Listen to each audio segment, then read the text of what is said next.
How you doing, folks? And welcome to another episode of my podcast, The Right Frame Academy, in association this time with number 24 in Dawson Street. For any business person who wants to kit themselves out and look the part, number 46 Dawson Street is the place to go.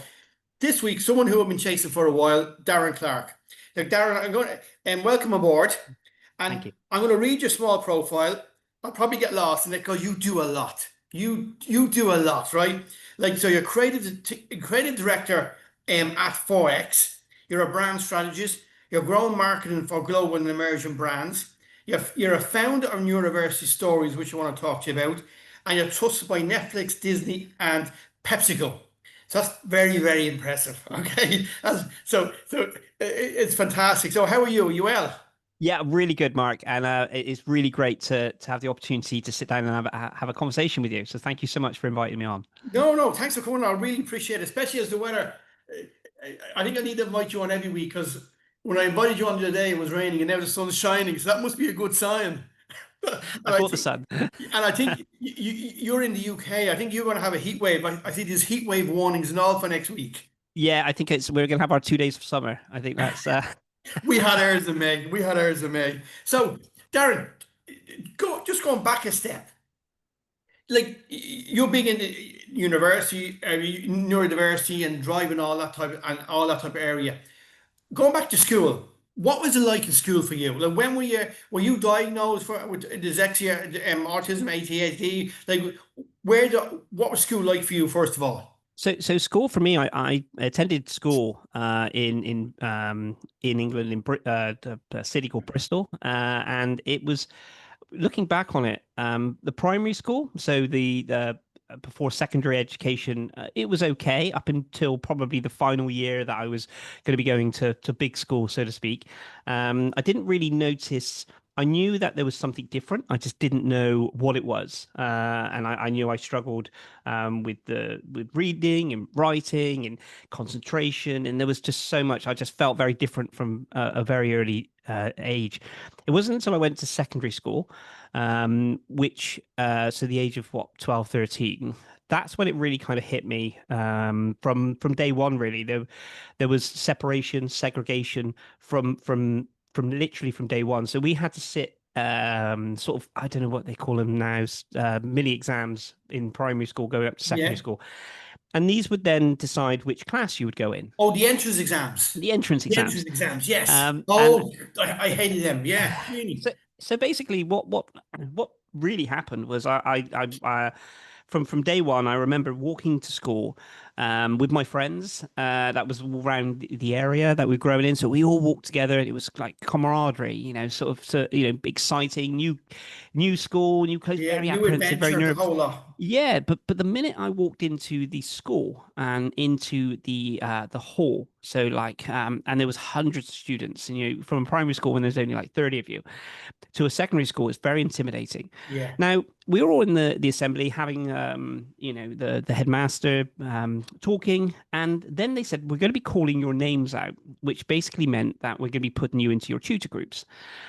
And I always remember sitting with my friends, and they called out name after name after, and this felt like it went on for a whole eternity because they called every single person's name.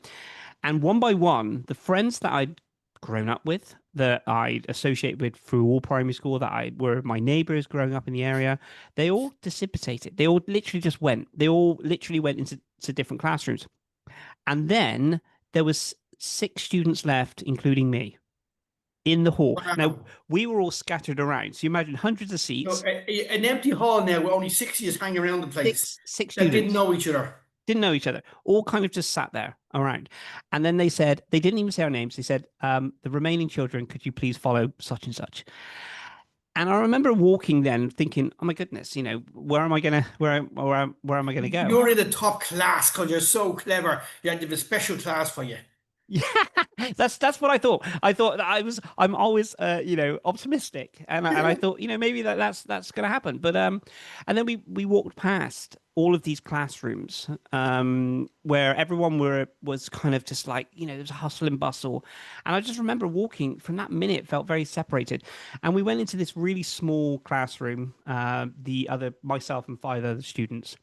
And then that really then progressed for the next 5 years. I was in a pretty much excluded from all the main lessons. So I couldn't sit English, couldn't sit maths, couldn't sit humanities, couldn't sit Wow. technology, IT, any of these things. I could do drama and I could do woodwork and PE, so physical education. Was that it? That was the educate. That was that. Now the rest of the lessons I spent in this thing called the unit, which isn't a special police force. It's No, basically it's not CSI. no, it's basically a porta cabin in the middle of the school playing field. Now, to give you an understanding of this porta cabin, it was absolutely freezing cold in the winter and absolutely boiling hot in the summer. And there was nothing really there to do apart from giving you coloring in books or dot to dot books. I had a substitute teacher, a different one more or less daily. So I had hundreds and hundreds of different teachers. And when I realized that these weren't really kind of teachers teaching us, it was more like Yeah. carers in the sense of making sure that we attended, that we were there, and that we were safe. And the students fluctuated. Sometimes it would just be me in that porta cabin. Sometimes there'll be 10 of us. Sometimes there'll be five. Sometimes there'll be six. And this went on for the whole duration.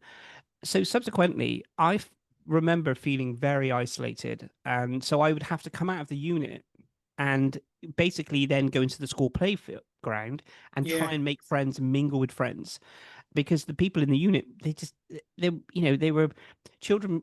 They didn't know they had dyslexia or ADHD or No. autism or And then your whatever. friends who walked through school that day, how did they treat you?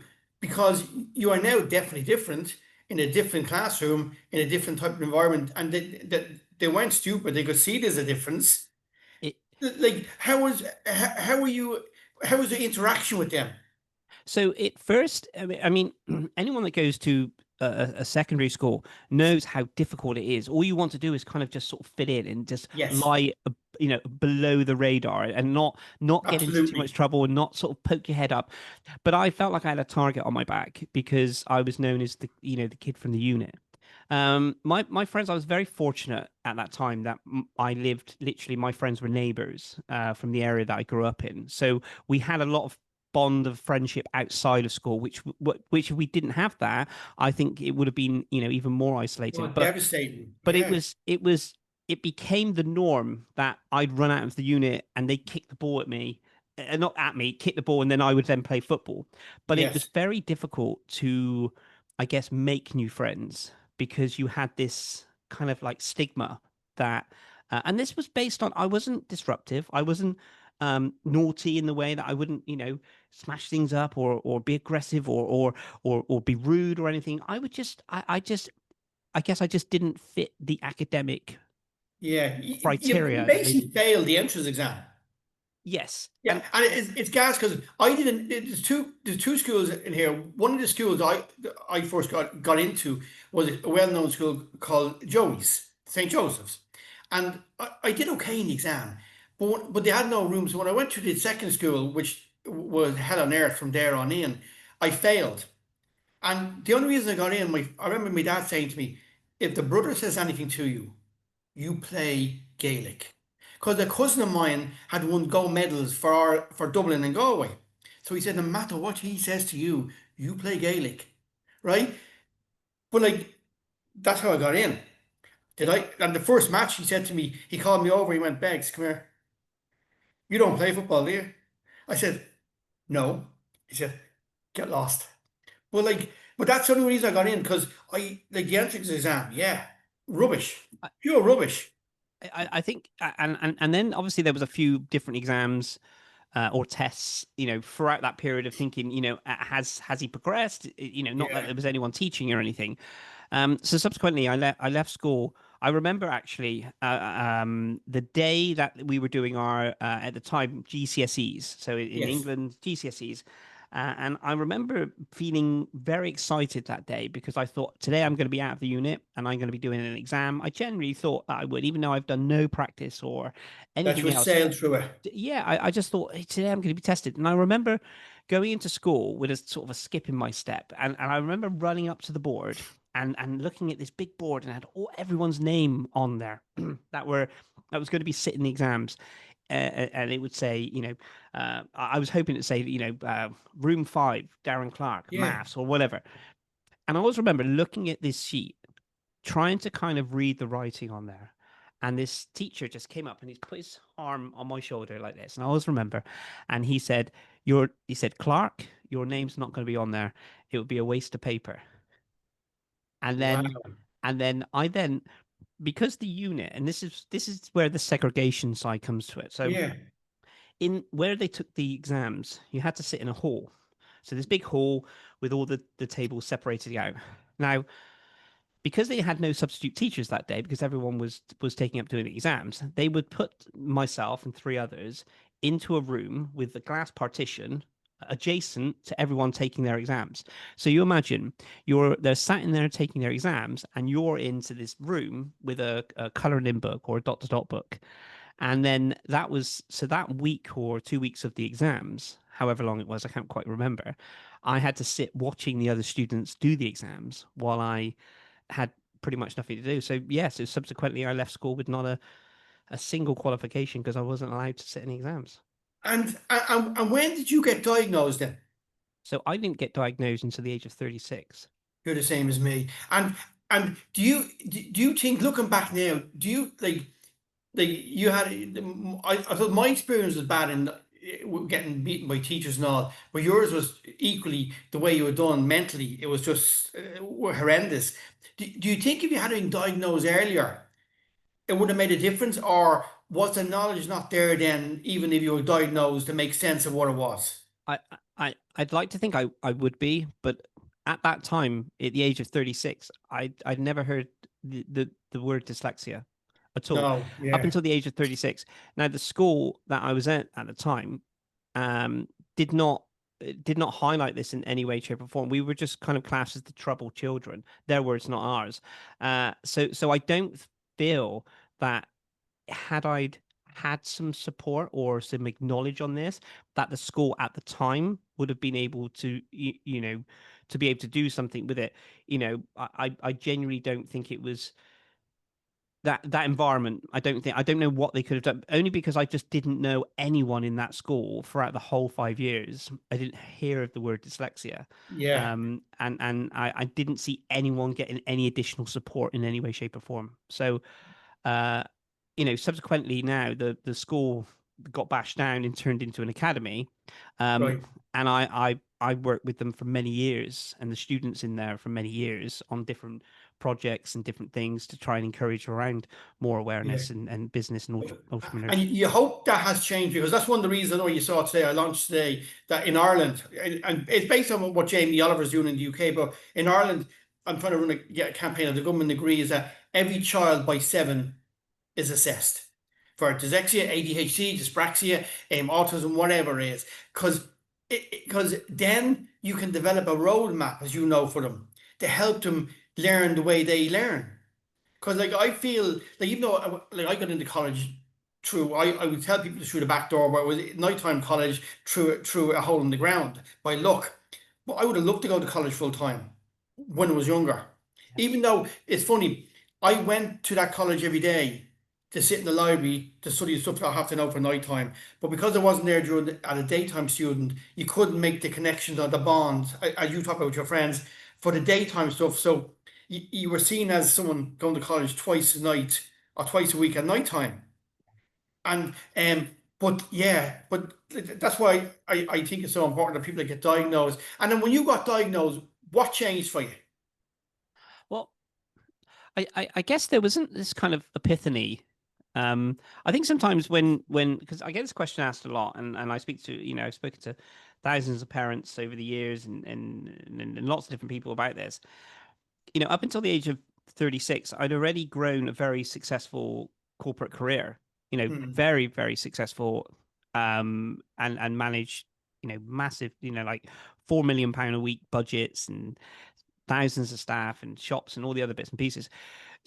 But that was a real struggle because I knew that I had to kind of do things differently than my other colleagues that were in that position that I was in. And it wasn't until I kind of left, because I think I just got completely burnt out. Like really, yeah. And when I found out that I had dyslexia, I almost went through lots of different stages, like grief in some aspects, and I could kind of pinpoint certain times where I didn't get a promotion, or I struggled in school, or I did all these things kind of reflected back on me Yeah. of an understanding, like, oh, okay, so maybe that was that reason. And would you see them as lost opportunities? Yeah, I saw at the time I would kick myself. I mean, I'm not my worst critic anyway.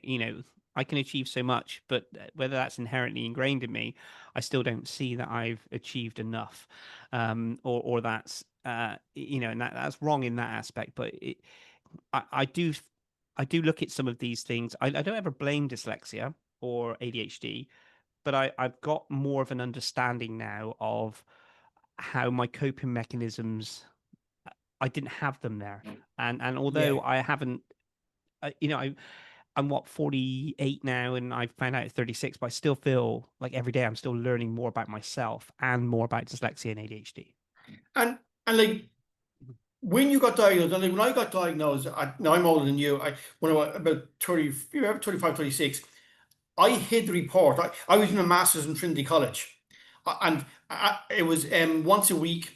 I was running a company, turning over. We'd grown it to 40 million, three or 400 staff. And my worry was that when I do the first exam, I was going to flunk it. And how do I say that to people that even though I'm running this company, I flunked it, right? I remember going up there every Friday morning, sick as a dog in the car, and all day my stomach churning. And I did the first exam, and the head person called me over and said, "Mark, do you mind going for the test?" And I said, "Yeah, for what?" He said, we know what you're writing. It's for dyslexia." And even like you, I didn't fully know. I didn't know what it meant, but I got that report, and I didn't show it to my wife. I still hid that because I still felt um that it would make no, it did make a difference in my exams because they treated me differently, but I felt like it didn't make up for all the stuff that happened beforehand, if you know what I mean. Yeah. So I didn't tell people, and it took me a good few years to actually, yeah, about 10, 12 years to actually say to someone, "Yeah, I'm dyslexic." Did you go through the same thing, or I tell them on LinkedIn now, you tell people now, you're out, you tell people. But how long did you get comfortable right away with doing that? Not, no, I didn't get comfortable right away because I really kind of just had just kind of, I, for me, the way that my brain works, I feel, is that I have to try and understand, although I don't understand everything fully, I have to kind of understand, like, logically, you know, how, what is dyslexia? What does that look like? How does that affect me? And ultimately, how does it affect others? Now, at that time, I obviously left my corporate career and I started my own business. So I felt a little bit more freer in the sense that I could be a bit more open about this. Now, had I still been a regional director, I think I would have found it difficult going in and saying at that time, I have dyslexia, because then I then possibly would have thought about performance and whether they would want to keep me or not Yeah, keep me. and you probably will start thinking if you did something wrong or you wrote a word in a report wrong or something that they will say, "Oh, that's because he's dyslexic." And I didn't want that, because Yeah, I've always had this inherently in me that I want people to reward me on my merits of what I've been able to do from what I like skill, will, my hard work and tenacity, rather than the fact that, oh, this is how I thought at the time, how he's dyslexic, so that's fine, we'll just pass this off. And that's not true. It's just down to the fact that we learn and we do things in a different way, and yeah, and that's where the understanding flips. It's not, oh, we'll just let Darren do it because he's dyslexic. It's like, actually, as an organization or whatever it is, we need to understand, like, how do we make this more inclusive, for people to be able to do it. But I genuinely, I didn't start sort of talking about, my journey really was understanding dyslexia. That was the way it was really trying to understand it from a different perspective, and how it works in my brain and how it works for me. So I went on a real learning journey, I guess, for yeah, about 5 years. And I started, I became an ambassador for the British Dyslexia Association, a partner for the global, the international, the global IDA, so the International Dyslexia Association in America. Um, did lots of work in lots of different countries like Malawi, Africa, and stuff. And in America, because I wanted to understand how. So dyslexia for me, living in the UK, how does dyslexia affect me? But how does it affect people in different countries, in Yeah, different different languages, in countries. different things, in different scenarios, in Yeah. different circumstances? And that's where I really engulfed dyslexia for 5, 6, 7 years. Started talking to thousands and tens of thousands of People. schools and business. And like, there's a lot in the papers over the last 5, 6, 7, 8 years, neurodiversity, dyslexia, and all this. Do you still get the feeling there's a huge, huge gulf in what people know what it is? I think we're so the way I would explain it is if you ask someone about dyscalculia and dyspraxia, right? The amount that unless you're dyspraxic or you have dyscalculia, uh, you won't know an awful lot about it. Okay, you Yeah. might know that actually my coordination's not right, or you might know one or two things about this, or Yes. someone who's someone right.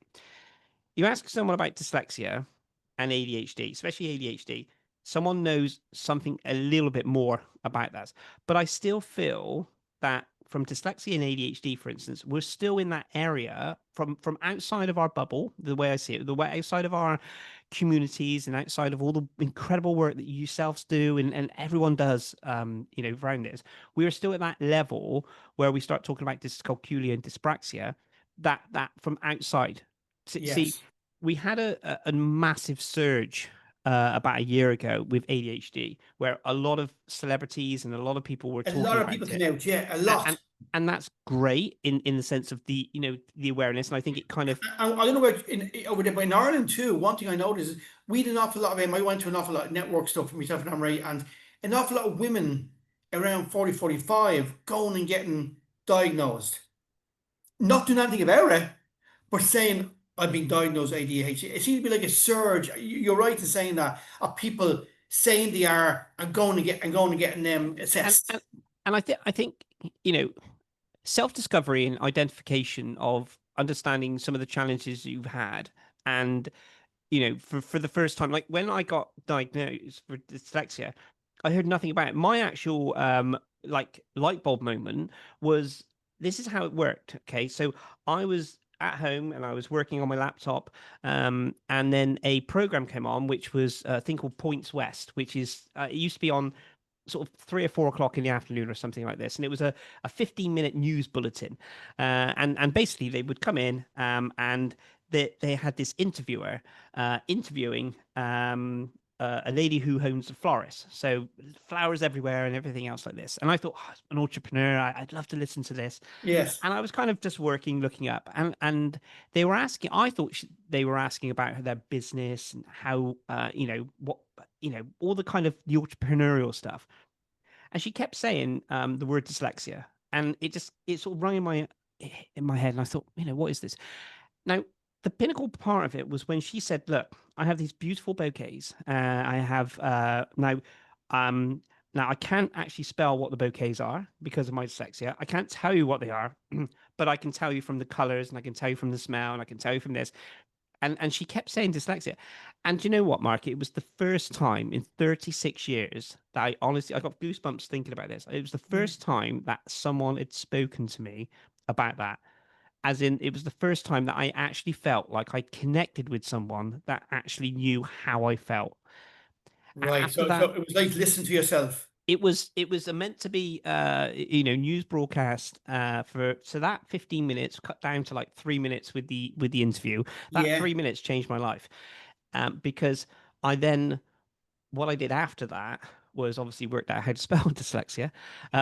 Cruel. Which I always say for a condition or a learning thing, it's one of the hardest words to spell. It is. Who It is. who who sat down and decided we're going to make this word really hard to spell Yeah. because people who can spell it can't spell it. Yeah. It's very tricky, and then that was that really. I went on I went onto the British Dyslexia Association's website, and I then started my kind of learning about this really. But I feel there's still so much more to do, and when we are getting diagnosed, or we're self-diagnosing, or we're understanding. I think, that's great, but there needs to be some other support out there.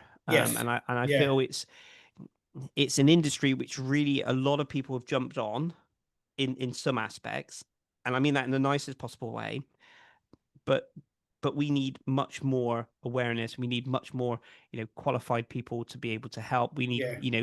we need lived experience as well as that side of it. And that's what, and you are right. That's one thing I find. Like I'm reasonably involved in 20 years, and she does a program for the last 20 years. And it's funny, when I started getting involved, there's not a lot of people talk about it, but very few of them, when you go to talk stuff, actually say, and this is the solution. I have this little solution that might help you. Like very few of them actually point to something, whether it's a pen or whether it's a program or whether it's this. Yeah, you are right. There's a lot of people speaking about it. Well, it doesn't, like, that's one thing I think about. I felt about the Jamie Oliver interview. It was fantastic for the awareness and all, but it ended. And it's funny, Anne Marie said to me, "So is it on next week?" I said, "No, I think that's it. So what's the outcome?" Well, there's none yet. Like, there was And no definitive outcome. I feel, over the years, I've interviewed, I won't go through names, but interview politicians. I think we all know who. Yeah. And there's been, celebrities. There's been, awareness campaigns that I've been involved in, and gala balls, and all these different things that that they invite you to. Yes. And all of these are great for awareness. But it's not until we can actually bring a bill to Parliament, or we can actually do something, that really makes that difference. Because, and I think this is where, I think the celebrity side of it is brilliant. Okay, I think Yeah. everything has a place. Okay, so everything has a place, but I think we underestimate how powerful as individuals, single individuals, we are and we can be. Because for every celebrity endorsement that someone gives, there is 20 years of um heartache Yeah. and real tenacity and strength and power that they've been doing to put throughout the scene. That's unseen, but those Yes. things are helping the millions of people that they're helping unknown. It's like that, Yeah. the pebble. Yeah. And hopefully it will spread out. And so talking about stories, you have this neurodiversity stories, and I was reading there on, I think it was 2024. You had nearly 21,000 stories. First of all, how did you get people to send these to you, and what type of stories are you getting? So Mark, I was, first of all, I'm always incredibly humbled when someone reaches out and says, I have a story to share. And a lot of the stories that they share are, there's a lot of hurt, there's a lot of struggle, and there's, there's successes in there as well. And it came about really around lockdown. I decided that we wanted, to do something to continue, because we've done a lot of, I've been to lots of different countries, been, been to so many different organizations.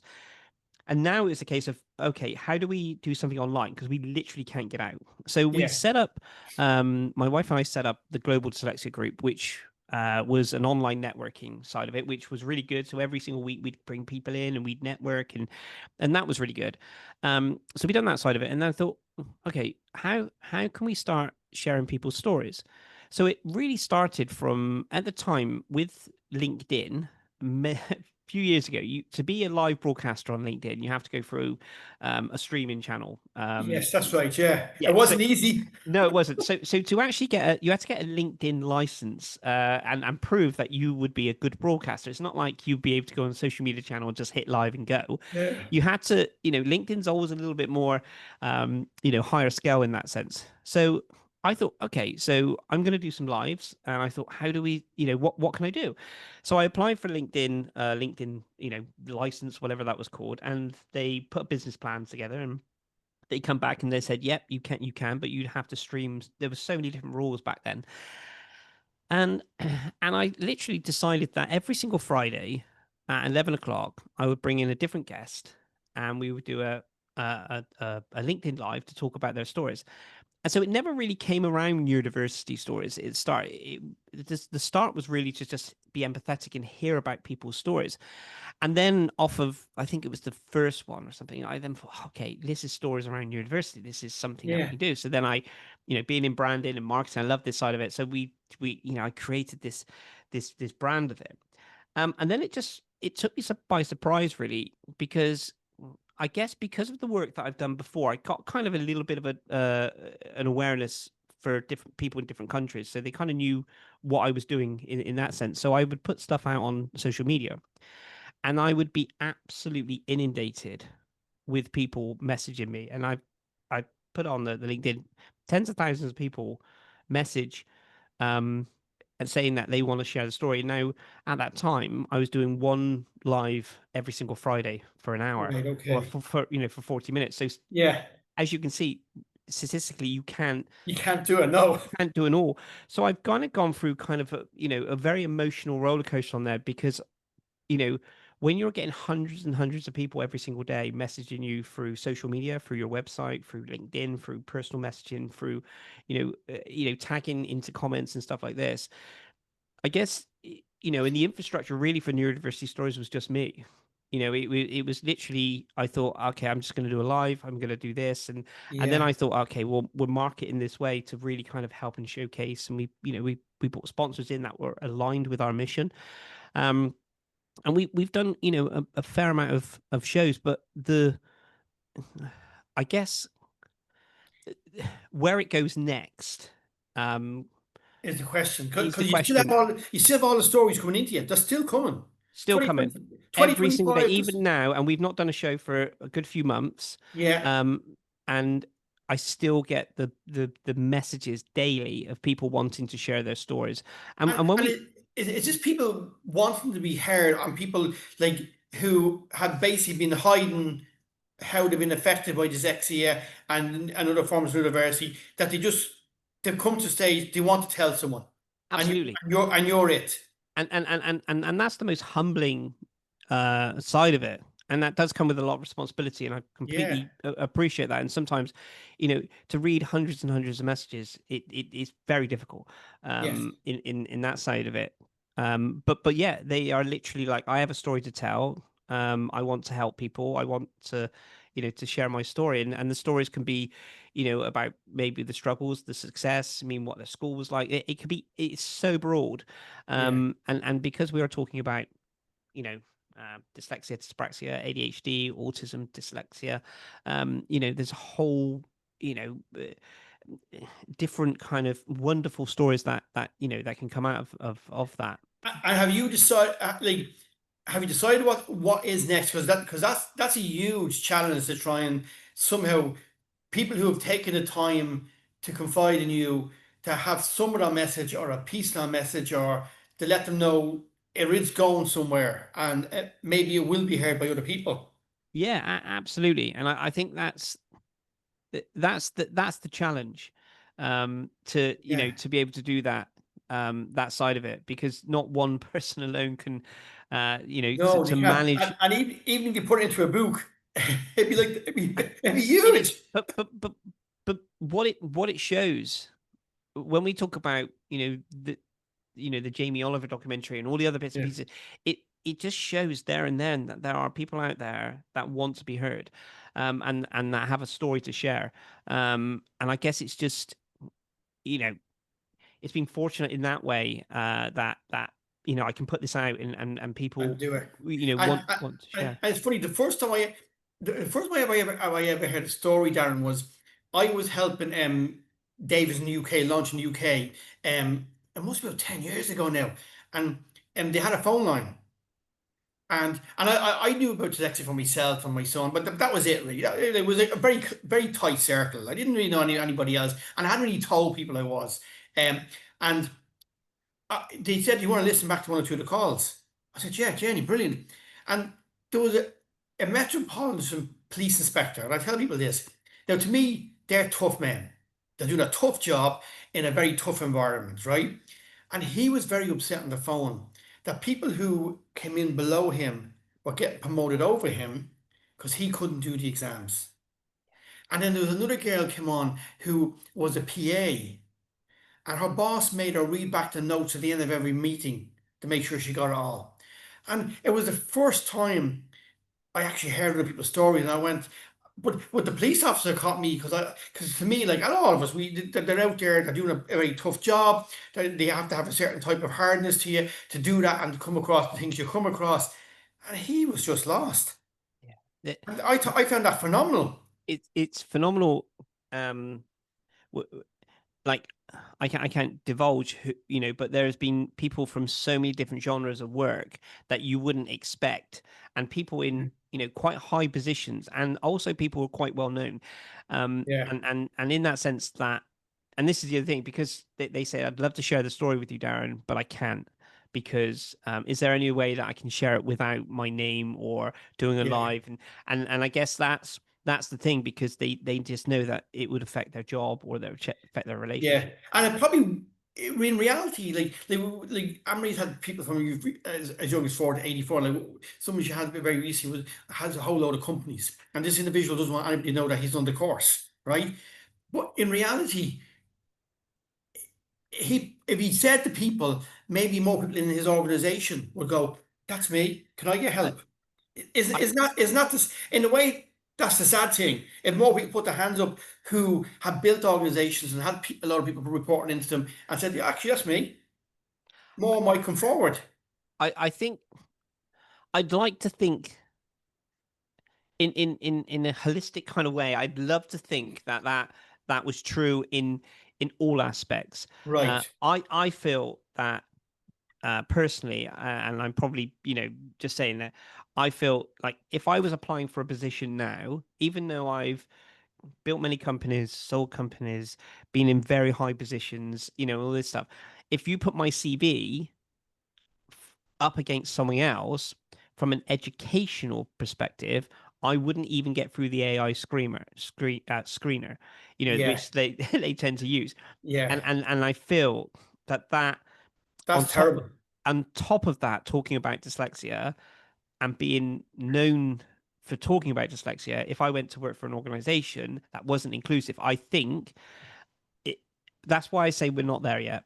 Yeah. And I And it's funny, if you put this gentleman who started an airline and hotels and a music label, and let's call him Richard Branson, and if you put him up into jobs with the AI stuff now and just change the name to Darren Clark or Mark Beggs, but the exact his CV, I would bet 50 quid with you and I that within a week we get back the job's not suitable for you. You are right. You, I yeah, yeah. because some organizations, and there's a lot of people talking about this at the moment. A lot of organizations aren't ready to take on someone who has, who is neurodivergent, and they don't know, is this going to be an additional cost? Are they going to cause trouble? Are they not going to be able to do any work? Or this is all the mindset that goes on in some organizations even Yeah, today. but the funny thing, you probably find them organizations, I would nearly bet you money again that someone on that senior management team who's keeping very quiet is neurodivergent. Absolutely. And Statistically, it would be. yeah, If you look at it, a large organization, they say, 1 in 10 individuals have dyslexia, which potentially could be 1 in 5. It could even be yeah, 1 in 2. No, we're talking about individuals that are hard being diagnosed, or actually self-diagnosed, or actually know that they have dyslexia. So the number that we have is moving all the time, because it this is is. actually a statistic on people that actually know that they have dyslexia.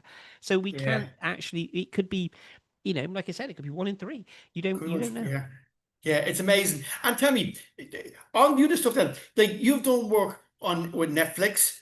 Disney. Now, my daughter knew you did work with Disney. She'd be looking for free tickets for every single park in the world because she's one of the biggest thing. When she even now when we go to Florida or somewhere, she drags me down the stuff on the roller coasters that no man should be on. I'm telling you now. But like the work you're doing there with PepsiCo, what type of work are you doing with them? So, so I had this kind of plan, really, that it was going to be. So I wanted to work in the educational space, helping students around dyslexia. That was my thing. So I ended up speaking to like nearly 500,000 students over a period of time. So that was Well, from primary schools to secondary schools to youth clubs to lots of different things. And then I moved into the business sector, as in the expos, and talking in on stages like in the big expos and stuff like this, which subsequently back then was very difficult to. Although we'd grown several companies, they wanted me to talk about business and entrepreneurship. But if I said I was talking about dyslexia, they said, It wouldn't Darren, want you. you would not get Yeah. bums on seats. I need you to talk about this. So it's very difficult. I was booked a lot of the time to talk at expos and businesses, but I would have to talk. I'd stay firm and say, actually, dyslexia is me. These are the reasons why I've done this, and this. And Yeah. my first opportunity I got was with an organization, and they put me as a keynote speaker for them. And then the industry then became a bit more friendly around that side of it. So I did the educational side of it. I'd done the business side of it. And then I wanted to kind of start helping organize it. So I did so from the education to the business, I then went and worked in lots of different other countries. So Malawi, Bali, Kenya, America, Israel, all these different countries doing awareness, which was phenomenal. And then I came back to UK and I thought to myself, how are organizations working? And I thought, how does this work from like the big organization? Because I've spoken to Mm. small organizations which have been phenomenal, but is anyone knocking on the door of these big organizations? So I literally just took to LinkedIn, which was phenomenal. Went onto the inbox. I found anyone that worked for these organizations, and I started politely inboxing them Very and good. commenting on their stuff and asking if I can have a conversation with them.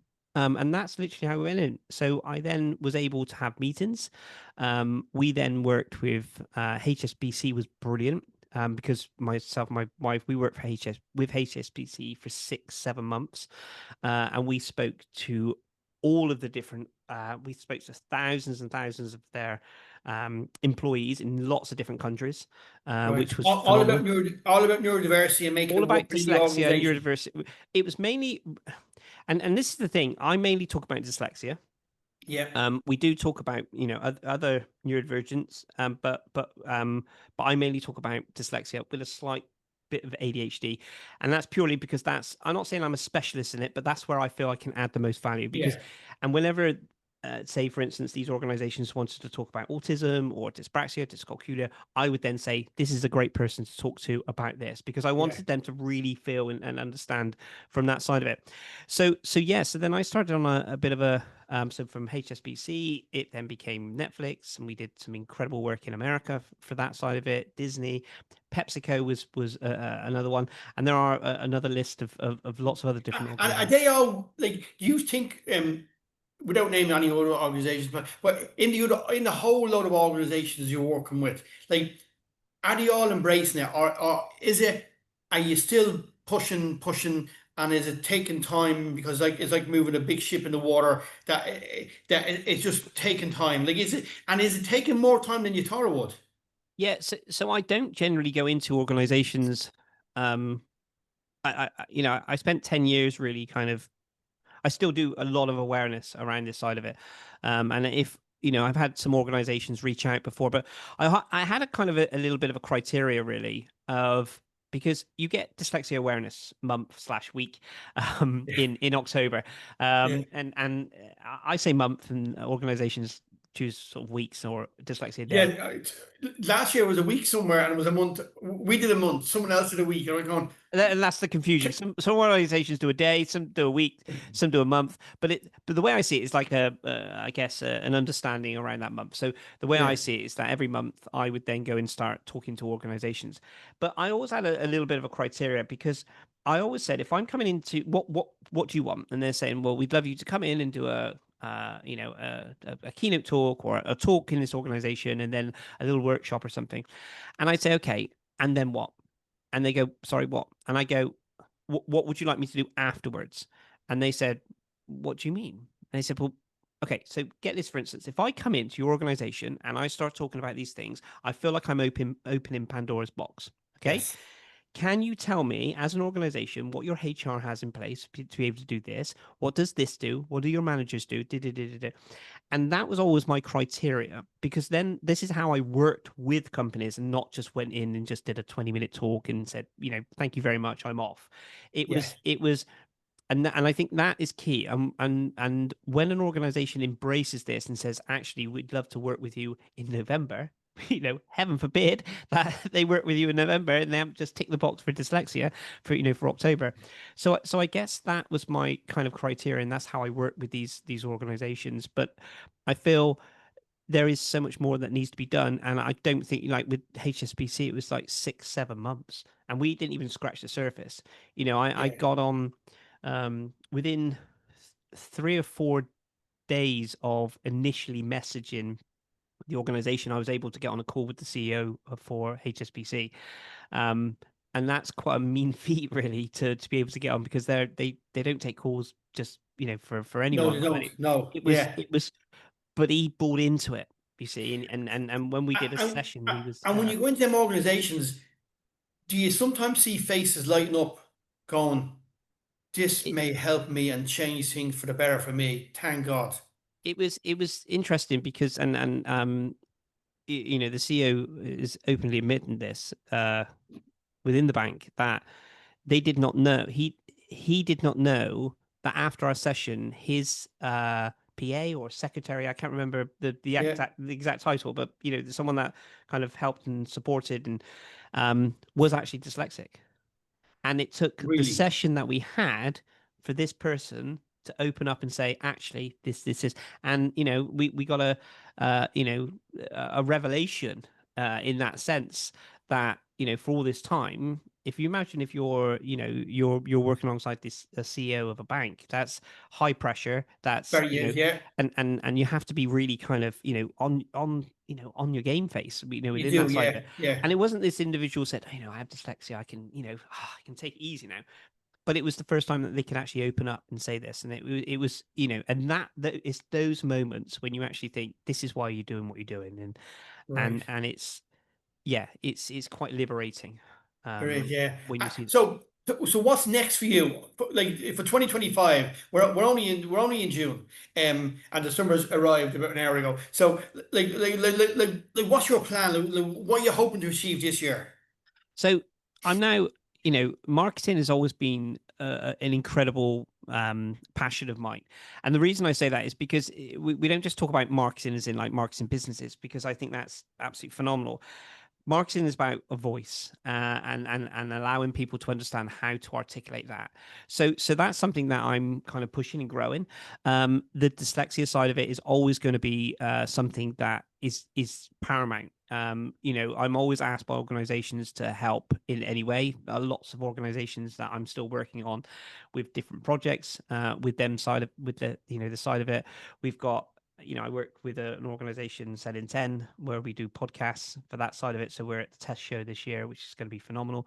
And then we've got the stories, which I feel is going to be, when it's the right time and Yeah. I have the right blueprint of how to be able to help every single individual. That's something that's going to be pushed out Phenomenal. to, Yeah, it's going to be to phenomenal. help. Yeah. Brilliant. Well, thanks very much, Darren. Now, one thing, anyone who comes on the show gets a copy of my new book. And it's you need a neck like a jockey's to be an entrepreneur.